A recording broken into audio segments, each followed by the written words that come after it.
Hello, I'm going to try again. I'm sorry I got cut off last time. I'm just talking really about the fact that the mainstream media, the Western mainstream media, have got its knickers in a twist, completely in a twist, about this small fire in a bucket on a train in London. It's a small fire. It wasn't a massive terrorist attempt, and it was an amateur thing, and I don't care. They keep talking about how it was like the mother of all bombs, really. It wasn't the mother of all bombs. Nothing bloody happened.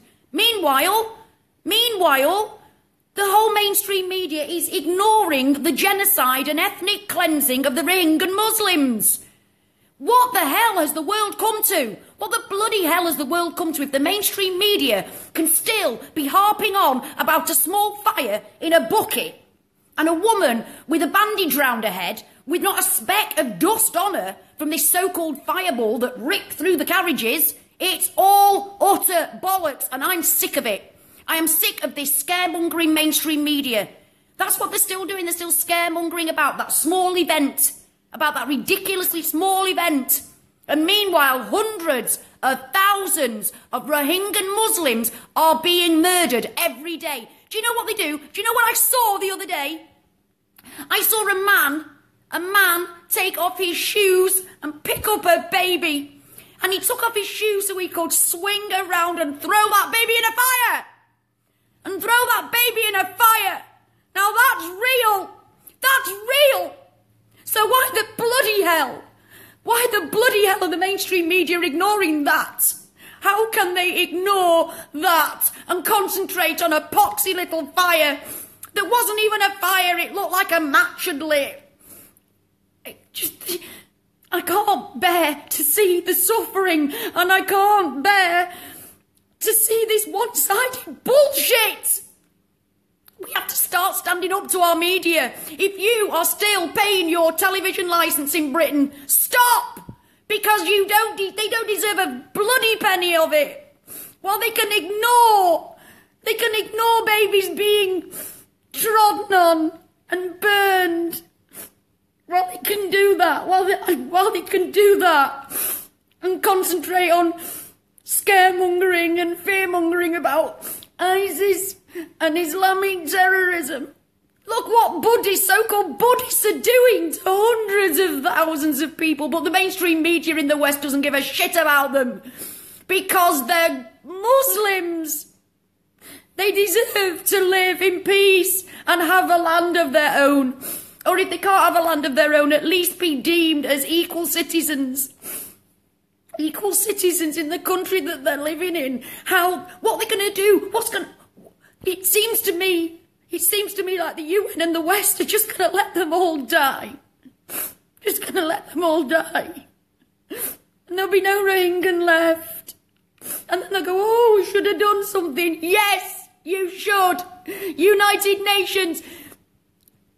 Donald Trump, Theresa May, where are you? Where are you? Do something. What's the bloody point in the UN?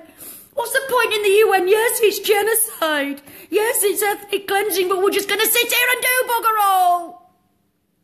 If you could see the things that I've seen. If the mainstream media actually showed you what is happening there instead of their 5-minute little supposed news story.